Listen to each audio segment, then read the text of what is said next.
नमस्कार साथियों, जय श्री श्याम क्लासेज के यूट्यूब चैनल पर आप सभी का स्वागत है।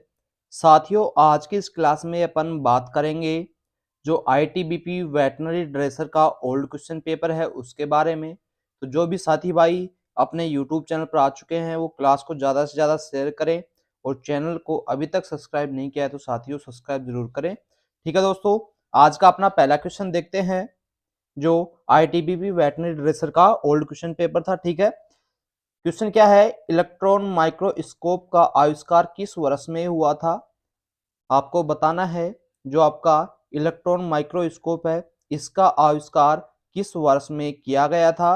राइट आंसर हो जाएगा वर्ष 1931 में। कब किया गया था? 1931 में साथियों इलेक्ट्रॉनों यानी माइक्रोस्कोप का आविष्कार किया गया था। ठीक है, नेक्स्ट क्वेश्चन देखते हैं साथियों।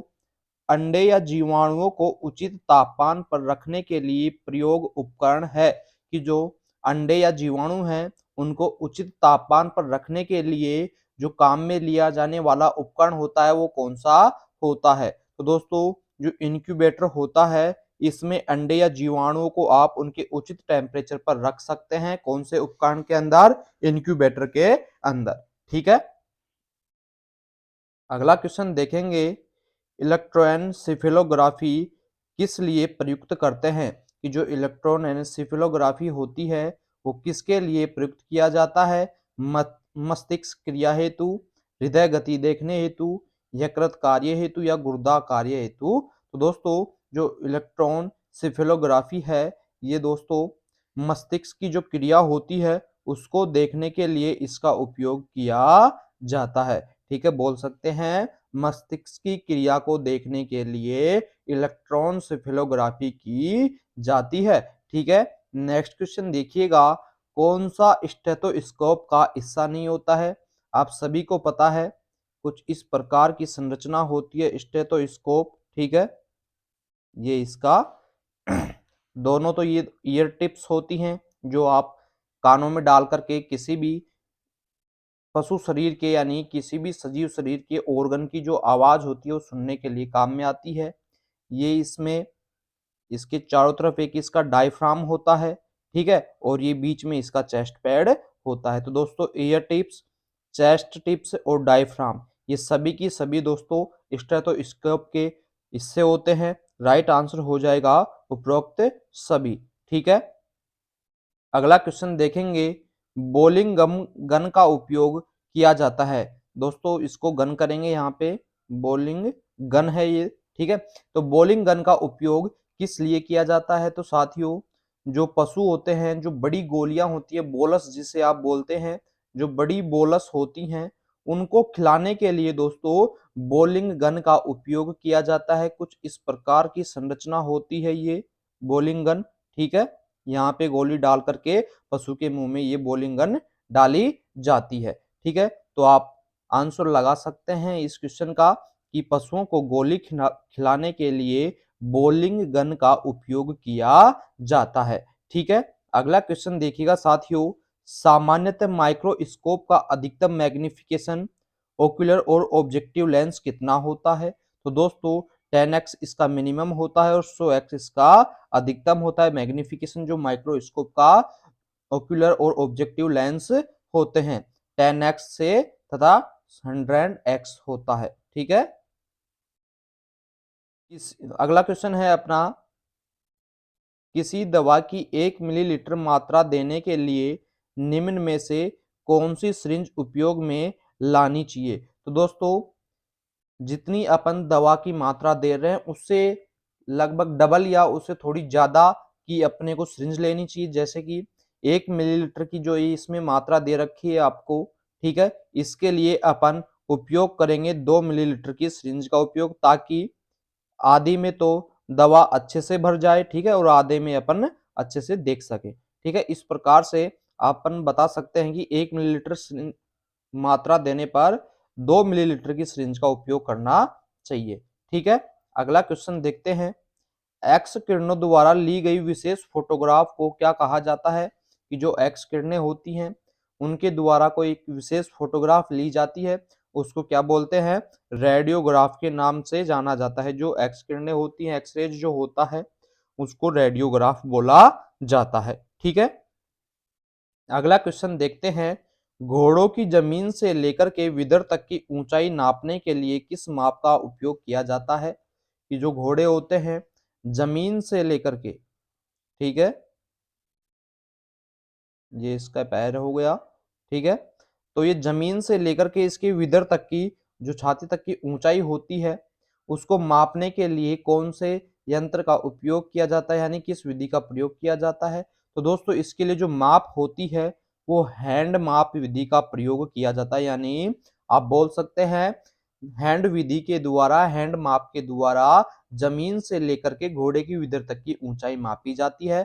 अब बात करें अपन एक हैंड में कितने इंच होते हैं, तो दोस्तों इसमें 4 इंच होते हैं। एक हैंड की कितनी लंबाई होती है? 4 इंच के बराबर। ठीक है, अगला क्वेश्चन देखते हैं साथियों। सिर की तरफ के लिए किस शब्द का प्रयोग किया जाता है? यानी जो शरीर के सिर की तरफ का जो हिस्सा होता है उसके लिए क्या कौन सा शब्द काम में लिया जाता है? क्रेनियल जो होता है ये तो शरीर के सिर की तरफ का हिस्सा होता है। कॉर्डल जो होता है आपका शरीर के पीछे का हिस्सा होता है। डोर्सल नीचे का होता है और वेंट्रल जो होता है पृष्ठ ऊपर की ओर का हिस्सा होता है। ठीक है, अगला क्वेश्चन देखते हैं साथियों। अगला क्वेश्चन क्या है? फ्लेक्सीमीटर एक विधि है। तो दोस्तों सबसे पहले तो बात करते हैं, फ्लेक्सीमीटर जो एक विधि नहीं होती, एक प्रकार का उपकरण होता है। यानी फ्लेक्सीमीटर एक उपकरण है जिसका प्रयोग निम्न में से किस क्रिया के लिए उपयोग में ली जाती है? दोस्तों जो फ्लेक्सीमीटर उपकरण होता है ये परकसन क्रिया के लिए दोस्तों काम में लिया जाता है। बोल सकते हैं फ्लेक्सीमीटर का उपयोग किस लिए किया जाता है? परकसन क्रिया के लिए काम में लिया जाता है। ठीक है, नेक्स्ट क्वेश्चन देखेंगे। मूत्र की थैली यानी यूरिनरी ब्लैडर के परीक्षण को एंडोस्कोप द्वारा किए जाने को क्या कहते हैं? कि जो मूत्र की थैली होती है जिसे यूरिनरी ब्लैडर बोलते हैं, उसका टेस्ट करने के लिए जो एंडोस्कोप के द्वारा किए जाने वाले को क्या कहते हैं? यानी जो यूरिनरी ब्लैडर का टेस्ट होता है उस क्रिया को क्या बोला जाता है? तो दोस्तों यूरिनरी ब्लैडर के लिए सिस्टो शब्द काम में लिया जाता है। तो अपन बोल सकते हैं सिस्टोस्कोपी जो होती है ये यूरिनल ब्लैडर का टेस्ट करने के लिए काम में ली जाती है। मूत्र की थैली की जांच करने के लिए कौन सी सिस्टोस्कोपी परीक्षण किया जाता है। ठीक है, अगला क्वेश्चन देखिएगा। सांस लेने में उत्पन्न आवाज एवं दिल की आवाजों को सुनने के लिए प्रयोग में लिया जाता है। तो दोस्तों सांस और हार्ट बीट को सुनने के लिए अभी अपन बात कर चुके हैं, स्टेथोस्कोप का दोस्तों काम लिया जाता है। यानी स्टेथोस्कोप से सांस की आवाज और जो हार्ट बीट होती है वो सुनने के लिए काम में लिया जाता है। कौन सा उपकरण? स्टेथोस्कोप। ठीक है, अगला क्वेश्चन देखिएगा। ऐसा पशु जिसके सभी दांत गिर जाते हैं कहा जाता है? कि ऐसा पशु जिसके सारे दांत गिर जाते हैं उसको क्या कहा जाता है? गुम्मर कहा जाता है। यानी पशु की एक ऐसी अवस्था आती है कि उसके सभी दांत टूट करके नीचे गिर जाते हैं, तो उस अवस्था को क्या बोलते हैं? गम्मर अवस्था बोला जाता है। ठीक है, अगला क्वेश्चन देखिएगा। अगला क्वेश्चन है आपका, कुत्तों में हार्टवर्म इन्फेक्शन से बचाव के लिए कौन सी दवा दी जाती है? कि जो कुत्तों में हार्टवर्म इन्फेक्शन होता है उसके बचाव के लिए दोस्तों मिल्वेमोइसिन दवा दी जाती है। मिल्वेमोइसिन दवा से दोस्तों हार्टवर्म इन्फेक्शन से कुत्तों को बचाया जा सकता है। ठीक है, अगला क्वेश्चन देखेंगे। कैंसर कैंसर रोधी दवाओं का प्रतिकूल प्रभाव है। जो कैंसर रोधी दवाई मेडिसिन होती हैं उनका जो प्रतिकूल प्रभाव क्या होता है? कि दोस्तों ये ब्लीडिंग करने लग जाती है। इन दवाओं का जो साइड इफेक्ट होता है कभी कभार कि जो ब्लीडिंग रक्तस्राव होता है ये कैंसर रोधी दवाओं के कारण से हो सकता है। ठीक है, अगला क्वेश्चन देखिएगा। सिस्टो शब्द किसका सांकेतिक होता है? अभी मैंने आपको बताया था कि यूरिनरी ब्लैडर का जो टेस्ट होता है वो सिस्टोस्कोपी कहलाता है। तो अपन बात करेंगे सिस्टो शब्द का, सिस्टो जो शब्द होता है किसका सांकेतिक होता है? तो दोस्तों यूरिनरी ब्लैडर मूत्राशय का ये सांकेतिक शब्द होता है। कौन सा? सिस्टो। ठीक है, अगला क्वेश्चन देखिएगा। निम्न में से विषाणु जनित बीमारी कौन सी होती है? तो दोस्तों आप सभी को पता है जो रेबीज होती है लाइसा वायरस के कारण से होती है, जो जंगली जानवर जहरीले जानवरों के लार में पाया जाता है। तो आपका राइट आंसर हो जाएगा जो रेबीज है एक प्रकार की विषाणु जनित दोस्तों वायरस जनित बीमारी होगी। ठीक है, अगला क्वेश्चन देखिएगा, घोड़े में कितनी टार्सल अस्थियां पाई जाती हैं? तो दोस्तों घोड़े के अंदर 6 टार्सल बोन्स उपस्थित होती हैं। कितनी टार्सल बोन उपस्थित होती हैं घोड़े के अंदर? 6। ठीक है, अगला क्वेश्चन देखिएगा, अगला क्वेश्चन है निम्न में से किस जानवर में पित्ताशय पाया जाता है? दोस्तों पित्ताशय का काम क्या होता है? पित्त का जो श्रावण होता है उसको एकत्रित करने का काम पित्ताशय का होता है। अब बात करेंगे अपन कि कौन से जानवर में दोस्तों पित्ताशय पाया जाता है। तो दोस्तों ये घोड़े के अंदर भी अनुपस्थित होता है, जेब्रा के अंदर भी अनुपस्थित होता है और जिराफ के अंदर भी अनुपस्थित होता है। तो अपना राइट आंसर हो जाएगा कोई नहीं, यानी इन तीनों में से किसी के भी अंदर पित्ताशय नहीं पाया जाता, अर्थात घोड़ा, जेब्रा, जिराफ के अंदर पित्ताशय अनुपस्थित होता है। ठीक है, अगला क्वेश्चन देखिएगा साथियों, कुत्ते के शरीर की सबसे लंबी हड्डी होती है? दोस्तों या तो कुत्ते की बात कर ली जाए या किसी भी शरीर की सजीव शरीर की बात करें तो उसके अंदर जो पैर की हड्डी होती है कौन सी? फीमर, ये सबसे लंबी बोन्स होती है। कौन सी होती है? कुत्ते के शरीर के अंदर सबसे लंबी बोन फीमर बोन होती है मेरे साथियों। ठीक है, अगला क्वेश्चन की बात करते हैं कि निम्न में से किस तंत्रिका को पैथेटिक तंत्रिका भी कहा जाता है? कि कौन सी ऐसी नर्व है जिसको पैथेटिक नर्व के नाम से भी जाना जाता है? तो दोस्तों जो ट्रोक्लियर नर्व होती है इसे पैथेटिक तंत्रिका के नाम से भी जाना जाता है। ठीक है, कौन सी को? ट्रोक्लियर को। ठीक है, अब बात करते हैं, अपना अगला क्वेश्चन आता है, कुत्ते का आरबीसी का जीवन काल कितना होता है? तो साथियों जो कुत्ते की आरबीसी होती है, रेड ब्लड सेल्स जो होती हैं, उनका जो जीवन काल होता है वो 100 से लेकर के 120 दिन का होता है। ठीक है, कुत्ते की आरबीसी का जीवन काल कितना हो जाएगा? 100 से 120 दिनों का। ठीक है, अगला क्वेश्चन देखिएगा, निम्न में से कौन सीरम में नहीं पाया जाता है? दोस्तों सीरम क्या होता है कि जब रक्त की क्लोटिंग होती है, यानी ये कोई आपकी परखनली है, टेस्ट ट्यूब है, तो इसमें अगर ब्लड भरा हुआ है तो ब्लड का तो नीचे जम जाता है, उसके बाद में जो क्लोट होने के बाद में उसके ऊपर एक वाइट वाइट सा चिपचिपा तरल पदार्थ एकत्रित हो जाता है। तो दोस्तों इसे ही सीरम बोला जाता है। तो अपन बात करते हैं कि निम्न में से सीरम में नहीं पाया जाता है एल्बुमिन, ग्लोबुलिन, फाइब्रिनोजन या एंजाइम। तो दोस्तों जो आप सभी को पता है रक्त का थक्का जमाने के लिए जो महत्वपूर्ण कारक जिम्मेदार होता है फाइब्रिनोजन। तो दोस्तों ये जो फाइब्रिनोजन है ये तो रक्त का थक्का जमा के नीचे गिर जाएगा। और दोस्तों तो अपन बोल सकते हैं सीरम के अंदर क्या नहीं पाया जाता है? फाइब्रिनोजन नहीं पाया जाता है, बाकी एल्बुमिन और ग्लोबुलिन उपस्थित होते हैं। Right answer option number C, serum में फाइब्रिनोजन उपस्थित नहीं होता है। ठीक है, अर्थात फाइब्रोजन रहित तरल पदार्थ को सीरम बोला जाता है। ठीक है, अगला क्वेश्चन देखिएगा, एनोरेक्सिया शब्द का अर्थ क्या होता है? तो दोस्तों एनोरेक्सिया शब्द का मतलब होता है ईटिंग, तो ठीक है यानी खाने से संबंधित जो विकार होते हैं, तो ईटिंग डिसऑर्डर जो होते हैं एनोरेक्सिया शब्द का अर्थ होता है। ठीक है, अगला क्वेश्चन देखिएगा, निम्न में से कौन जीवाणु जनित रोग होगा? तो दोस्तों इनमें से जो लेप्टोस्पायरोसिस जो होता है आपका, ये जीवाणु जनित रोग होता है।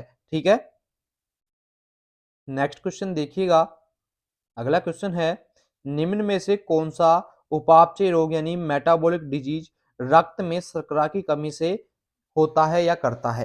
कि ऐसा कौन सा मेटाबॉलिक डिजीज है जो रक्त के अंदर ग्लूकोज शर्करा की कमी करता है? कीटोसिस, ग्रास्टेनी, आफरा या स्तन शोध। तो राइट आंसर हो जाएगा आपका जो कीटोसिस है, ये रक्त में शर्करा की कमी को कर देता है साथियों। ठीक है, ग्लूकोज की मात्रा को घटा देता है। ठीक है, अगला क्वेश्चन देखेंगे, निम्न में से कौन सी बीमारी क्लोस्ट्रिडियम नामक जीवाणु से होती है?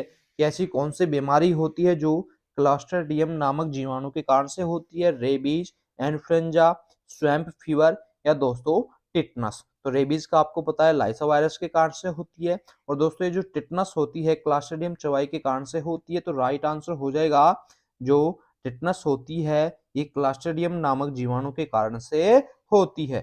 ठीक है, अगला क्वेश्चन देखिएगा, निम्न में से कौन सा पदार्थ यकृत द्वारा बनाया जाता है? म्यूकोसा, पित्त, ट्रिप्सिन या एमाइलेज। तो दोस्तों लीवर के द्वारा बनाया जाने वाला पदार्थ कौन सा होता है? पित्तरस। ठीक है, पित्त का जो निर्माण होता है लीवर के द्वारा होता है और पित्ताशय में जाकर के इसका संग्रहण स्टोरेज होता है। ठीक है। अगला क्वेश्चन देखिएगा, एक परजीवी जो चपटा और सिगमेंट में बटा हुआ होता है, छोटी और बड़ी आंत में रहता है, उसे क्या कहते हैं? कि एक परजीवी है जो ऐसे सिगमेंट में बटा हुआ होता है, अर्थात अपन बोल सकते हैं फीताकृमि, क्योंकि इसके ऊपर फीते की जैसी संरचनाएं उपस्थित होती हैं। तो ये जो चपटा होता है और सिगमेंट में बटा हुआ होता है और जो छोटी और बड़ी दोनों आंतों में रहता है, उसे क्या बोला जाता है? दोस्तों, टैप वर्म के नाम से इसे जाना जाता है, अर्थात ऐसा चपटा परजीवी जो छोटी और बड़ी आंत में रहता है और सिगमेंट खंडों में बटा हुआ होता है, उसे टैपवर्म बोला जाता है। ठीक है। अगला क्वेश्चन देखिएगा, जब पशु अपना ही अपशिष्ट मल खाने लगे, उस अवस्था को क्या कहते हैं? यानी अपने ही मल को खाने की जो प्रवृत्ति होती है, उस अवस्था को क्या बोला जाता है? कोप्रोफेजिया की जो अवस्था होती है, इस अवस्था के दौरान दोस्तों जो पशु होता है खुद के ही मल को या दूसरे के त्यागे हुए मल को खाने लग जाता है। ठीक है। अगला क्वेश्चन देखिएगा साथियों, निम्न में से कौन सी तीसरी पीढ़ी का सेफेलोस्पोरिन है? कि दोस्तों निम्न में से कौन सा तीसरी पीढ़ी का सेफेलोस्पोरिन है? तो दोस्तों राइट आंसर हो जाएगा आपका जो सिपाइटोफोर जो होता है, ये जो सेफेलोस्पोरिन का तीसरी पीढ़ी का है साथियों। ठीक है। अगला क्वेश्चन देखेंगे, बेंजीमिडाजोल प्रकार की परजीवी नाशक का काम करने का तरीका क्या होता है? कि जो बेंजीमिडाजोल होती है वो किस प्रकार के परजीवी नाशक का काम करने का क्या तरीका होता है? तो दोस्तों मांसपेशियां हाइपरलाइजेशन जो होता है काम करने का कार्य होता है कौन सी का? बेंजीमिडाजोल का। ठीक है। अगला क्वेश्चन देखेंगे, कड़े बादाम बीटर एलमंड जैसी बदबू आंतों के मलावशेष से आए तो हो सकती है? कि जब कड़े बादाम की जैसी बदबू आंतों के मलावशेष से आती है तो अपन उस अवस्था को क्या बोल सकते हैं? कि साइनाइड विषाक्तता जो होती है इसके अंदर आंतों के अंदर से जो मलावशेष होते हैं उनमें कड़े बादाम यानी बीटर एलमंड की जैसी बदबू आने लग जाती है। ठीक है। नेक्स्ट क्वेश्चन देखिएगा साथियों, आंख के संक्रमण के अधिकांशतः प्रयोग होने वाले सल्फोनामाइड को कहते हैं? कि जो आंख का संक्रमण होता है उसमें अधिकांशतः जो उपयोग में होने वाली सल्फोनामाइड होती है उसका क्या नाम है? दोस्तों जो सेल्फोपायरोडीन है ये सबसे ज्यादा काम में ली जाती है आंख के संक्रमण के दौरान। ठीक है। नेक्स्ट क्वेश्चन आता है अपना, अगला क्वेश्चन है, पे, पेथिडीन की ओवरडोज से होने वाले नुकसान को रोकने के लिए क्या दिया जाता है? जब पेथिडीन की ओवरडोज दे दी जाती है किसी पशु को तो उससे नुकसान नहीं हो उसको रोकने के लिए कौन सी दवा दी जाती है? तो दोस्तों उसके लिए नाल्ट्रेक्सोन दी जाती है। यानी पैथिडीन की ओवरडोज के नुकसान को रोकने के लिए पशु को क्या दिया जाएगा? नाल्ट्रेक्सोन दवा दी जाती है। ठीक है। अगला क्वेश्चन देखिएगा, अगला क्वेश्चन है आपका, इनमें से एंटी माइकोप्लाज्मोसमल एंटीबायोटिक है? तो दोस्तों इनमें से दो एंटी माइकोप्लाज्मोसमल एंटीबायोटिक होता है वो कौन सा होता है? टियामिनल। ठीक है। अगला क्वेश्चन है आपका, कौन सी दवा एंटीसेप्टिक के साथ में एंटी फंगल भी होती है? कि ऐसी कौन सी दवा है जो एंटीसेप्टिक के साथ में एंटी फंगल का भी कार्य करती है? तो दोस्तों जो सिट्रीमाइड जो होती है ये एंटीसेप्टिक के साथ में एंटी फंगल का भी कार्य करती है। ठीक है। नेक्स्ट क्वेश्चन देखते हैं दोस्तों, एलियम सेटाइवम की उपचार गुणवत्ता क्या है? तो सबसे पहले तो बात करते हैं ये एलियम सेटाइवम होता क्या है? तो दोस्तों जो आपकी लहसुन होती है उसका ये वैज्ञानिक नाम है। किसका? लहसुन का वैज्ञानिक नाम क्या है? Allium sativum. तो दोस्तों ये जो इसकी उपचार गुणवत्ता है ये जीवाणु रोधी की तरह कार्य करती है। ऑप्शन नंबर बी राइट हो जाएगा। ठीक है। इसके बाद में अगला क्वेश्चन देखिएगा, निम्न में से कौन सा परजीवी नाशक रोमंथी पशुओं में लीवर फ्लूक संक्रमण में प्रभावी होता है? तो दोस्तों पहले तो बात कर लेते हैं कि निम्न में से कौन सा परजीवी नाशक होता है जो रोमंथी पशुओं में लीवर फ्लूक संक्रमण में प्रभावी होता है? तो दोस्तों जो ट्राइकाबेंडाजोल होता है ये ल्यूर फ्लूक संक्रमण में सबसे ज्यादा प्रभावी होता है कौन सा? ट्राइकोबेंडोजोल। ठीक है, अगला क्वेश्चन देखेंगे, यूनिवर्सल एंटीडोट में सक्रिय चारकोल मैग्नीशियम ऑक्साइड के साथ होता है, कि जो यूनिवर्सल एंटीडोट होता है उसमें एक्टिव चारकोल मैग्नीशियम ऑक्साइड के साथ में क्या होता है दोस्तों? टेनिन दिया जाता है उसके साथ में। ठीक है, अगला क्वेश्चन देखेंगे, कुत्तों के लिए चॉकलेट विषाक्त पदार्थ है क्योंकि उसमें निम्न पदार्थ पाया जाता है, कि जो चॉकलेट होती है वो कुत्तों के लिए विषाक्त पदार्थ क्यों होती है, ऐसा उसमें कौन सा पदार्थ पाया जाता है? तो राइट आंसर हो जाएगा थियोब्रोमाइन जो होता है ये चॉकलेट के अंदर उपस्थित होता है, कौन सा? थियोब्रोमाइन, जिसके कारण से दोस्तों कुत्तों के लिए जो चॉकलेट होती है विषाक्त होती है। ठीक है, अगला क्वेश्चन देखिएगा, निम्न में से किस जीवाणु रोधी एंटीबायोटिक को समय आधारित बोलते हैं, कि निम्न में से कौन सा जीवाणु रोधी एंटीबायोटिक है जो समय आधारित बोलते हैं जिसे? तो दोस्तों एमोक्सिलिन जो एंटीबायोटिक है इसे समय आधारित एंटीबायोटिक भी बोलते हैं। ठीक है, अगला क्वेश्चन देखिएगा, लंबे समय तक काम करने वाली निम्न में से कौन सी पेनिसिलिन होती है, कि जो बहुत लंबे समय तक कार्य करती है, उस पेनिसिलिन का क्या नाम है? तो दोस्तों जो बेंजाथीन पेनिसिलिन जो होती है ये बहुत लंबे समय तक कार्य करती है। ठीक है, अगला क्वेश्चन देखते हैं साथियों, अगला क्वेश्चन है आपका, आयरमैक्टिन इंजेक्शन का 1% W/V घोल होता है। तो दोस्तों W का मतलब वेट होता है, V का मतलब वॉल्यूम होता है, तो 1% वेट वॉल्यूम का घोल क्या होता है? आयोरमैक्टिन का इंजेक्शन में। तो दोस्तों 0.001 ग्राम आयोरमैक्टिन 1 मिलीलीटर घोल में इसका उपयोग किया जाता है। ठीक है, अगला क्वेश्चन देखेंगे, निम्न में से कौन सा रोमंथी पशु नहीं होता है? तो दोस्तों पशु 3 प्रकार के होते हैं, रोमंथी, अरोमंथी और आवासी रोमंथी। तो दोस्तों बिशन और याक की बात करें तो दोस्तों ये तो होते हैं रोमंथी यानी रूमिनेंट्स होते हैं। कैमल जो होता है आभासी होता है। बात करें यहाँ पर शुतुरमुर्ग की तो दोस्तों ये क्या होता है? अरोमंथी। तो आपका राइट आंसर हो जाएगा ऑप्शन नंबर डी। वैसे तो इसमें ऊंट भी रोमंथी की श्रेणी में नहीं आता, लेकिन दोस्तों ये आभासी होता है यानी थोड़ा बहुत 50% के लगभग ये रोमंथी की श्रेणी में आता है। तो दोस्तों यहाँ जो शुतुरमुर्ग है ये बिल्कुल आपका रॉन्ग हो जाएगा इसमें ऑप्शन नंबर डी। ठीक है, अगला क्वेश्चन देखेंगे, इलेक्ट्रोकार्डियोग्राफ का उपयोग किस अंग के इलेक्ट्रॉनिक संकेत रिकॉर्ड करने के लिए किया जाता है? कि जो इलेक्ट्रोकार्डियोग्राफी होती है कौन से अंग के इलेक्ट्रॉन संकेत को रिकॉर्ड करने के लिए किया जाता है? फेफड़ों, मस्तिष्क, हृदय या उपरोक्त सभी? तो दोस्तों राइट आंसर हो जाएगा हृदय के जो इलेक्ट्रॉनिक संकेत होते हैं उनको रिकॉर्ड करने के लिए इलेक्ट्रोकार्डियोग्राफी की जाती है साथियों। ठीक है, अगला क्वेश्चन देखिएगा, अगला क्वेश्चन है, खाज से ग्रसित कुत्तों में माइट परीक्षण के लिए किस उपकरण से त्वचा की खुरचन का नमूना लिया जाता है? कि दोस्तों जो त्वचा होती है उसका जो नमूना है इस प्रकार की या तो कोई पट्टी हो या कोई स्केलपेल हो, तो दोस्तों उससे खुरचन करके जो वहां पर एक खुरचन जो पैदा हो जाती है उसको सैंपल के तौर पर लिया जाता है। तो दोस्तों स्केलपेल का उपयोग किया जाता है खुरचन का नमूना लेने के लिए, कैंची और सिरिंज का नहीं करेंगे। ठीक है, ऑप्शन नंबर बी राइट हो जाएगा। ठीक है, अगला क्वेश्चन देखिएगा, निम्न में से किस बीमारी का परीक्षण को कोगिंग टेस्ट से किया जाता है? कि ऐसी कौन सी बीमारी है निम्न में से जिसका कोगिंग टेस्ट करके पता लगाया जाता है? तो दोस्तों राइट आंसर हो जाएगा इक्वाइन इन्फेक्शंस जो एनीमिया होता है इसका जो टेस्ट किया जाता है कौन सा किया जाता है? कोगिंग टेस्ट। ठीक है, अगला क्वेश्चन देखेंगे और लास्ट क्वेश्चन है इस क्लास का अपना, याक के लिए निम्न में से कौन सा जीन सही है?